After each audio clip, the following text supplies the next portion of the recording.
Hello everyone, my name is Blake Polson, and I've decided to do my class project on Mammoth Cave National Park. Mammoth Cave National Park is found in Kentucky. Start off with a couple fun facts about the national park. It was established in 1941 with huge support of the local townspeople of Brownsville, Kentucky. The park not only features the cave itself, the cave systems itself, but also 52,000 acres of land surrounding the caves that is home to many animal and plant life. Mammoth Cave also has at least 325 mapped miles, making it the longest cave system in the world. The picture over here on the right is of the main cave. This room is one of the largest rooms in the cave and is connected to many of the other cave networks. Inside the cave itself, many of the passages were formed by the Green River, its upstream headwaters carving them out. Many of the different layers, the elevation of the depths of the cave can be attributed to how much water was flowing into the Green River during the ice ages.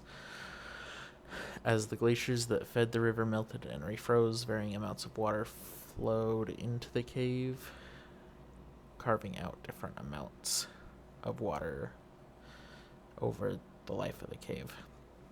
Most of the cave was formed by limestone erosion.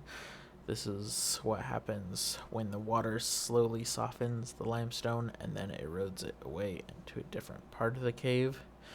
The limestone is then redeposited into either sheets like we see here on the right, this one's called the Frozen Niagara, where the debris kind of settled on the walls and then dripped down the walls, or it's either the water either flows through the bottom of the caves and drips into the stalactites or stalagmites that we're used to seeing in types of caves. Also within the caves, one of the animals in there are the troglobites. They're the only animal found inside the cave, and there are at least 14 known species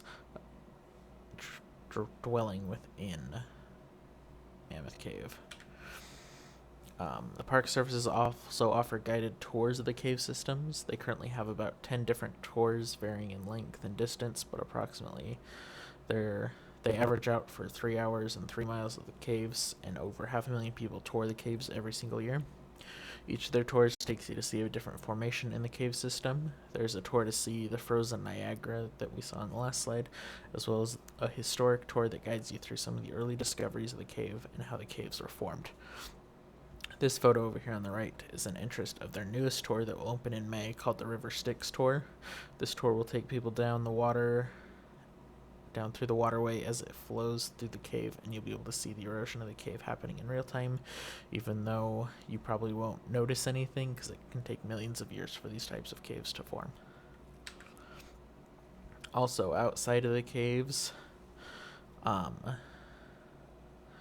most of the park is located along the Green River in Kentucky, not the one here in Utah. The river feeds out of the Ohio River and is 384 miles long. The river itself isn't super notable, but it does have some features like waterfalls at the entrance of caves, and also a lake. The surrounding forest also supports 1,300 different plant species, and as well many birds and animals, including bald eagles, beavers, bats, and recently reintroduced turkeys.